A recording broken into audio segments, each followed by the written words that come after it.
provides a safe supply at a much reduced cost. Okay. Rick, I appreciate your call this afternoon. Thank you for connecting with Cross Country Checkup. May I just make one more comment, please? Sure thing. Our society not only tolerates but profits from addictions such as gambling, marijuana, alcohol, tobacco, even caffeine.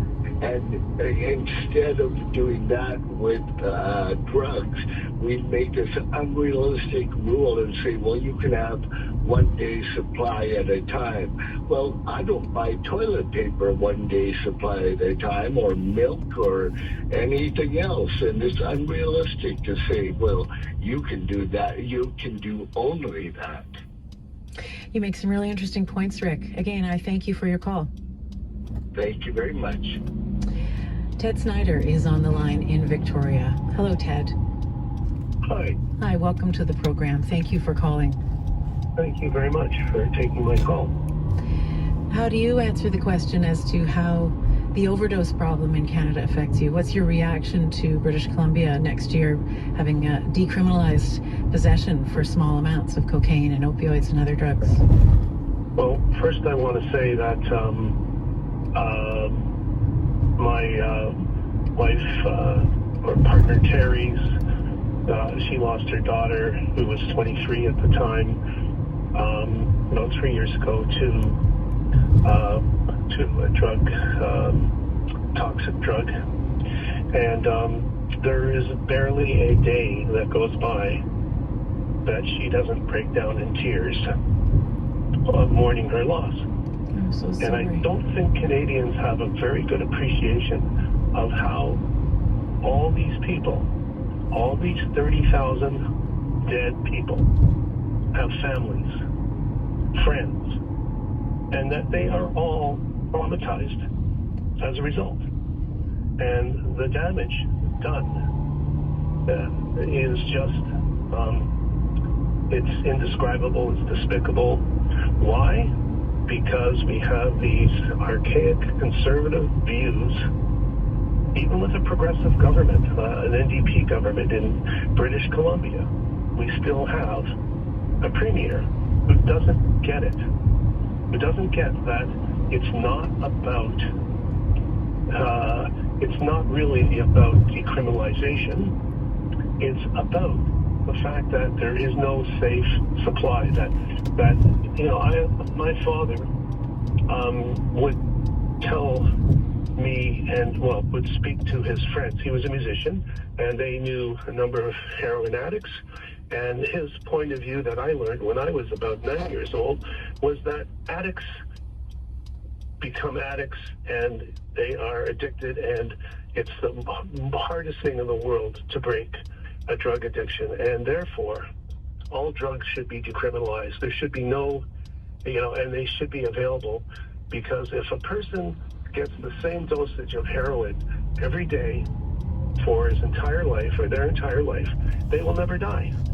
Just like, people are on fentanyl patches for horrible car accidents and things like that. And so, it's not about, it's about understanding addiction and about having a program that allows people to get what they need so they stop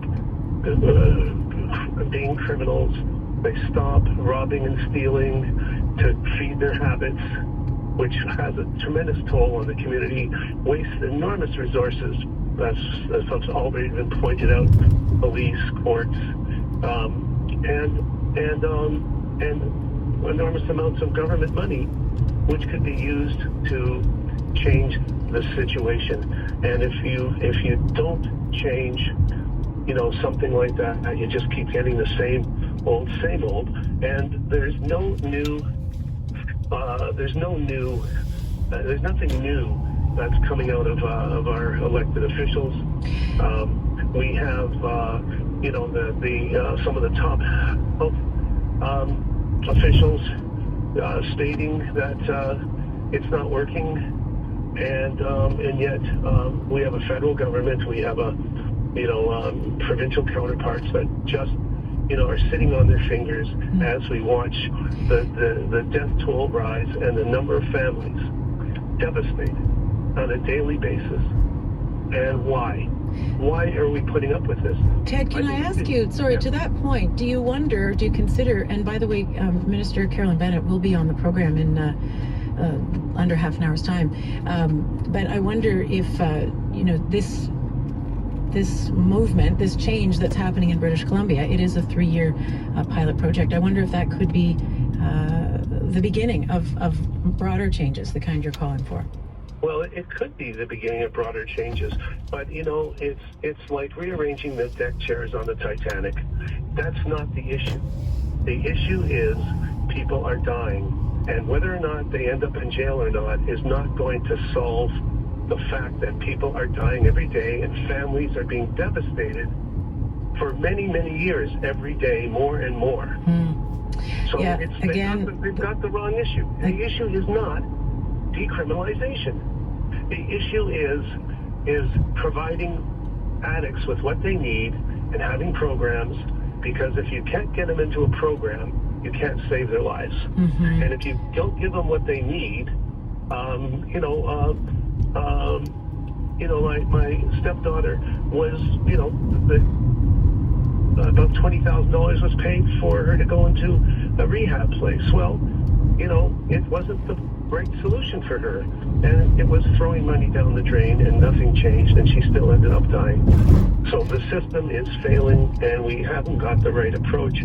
We haven't got an informed understanding of what addiction is, and we haven't got an informed opinion. Society is ignorant about what's really going on and why this problem is persisting. Well, thank you for telling us your terribly sad story. I do appreciate your thoughts this afternoon, Ted. Thank you. Well, thanks for having me on. I appreciate it.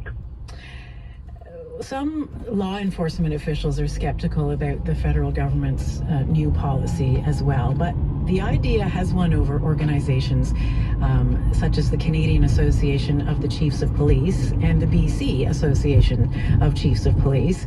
Deputy Chief Fiona Wilson of the Vancouver Police Department has spent a great deal of her career working in Vancouver's downtown east side.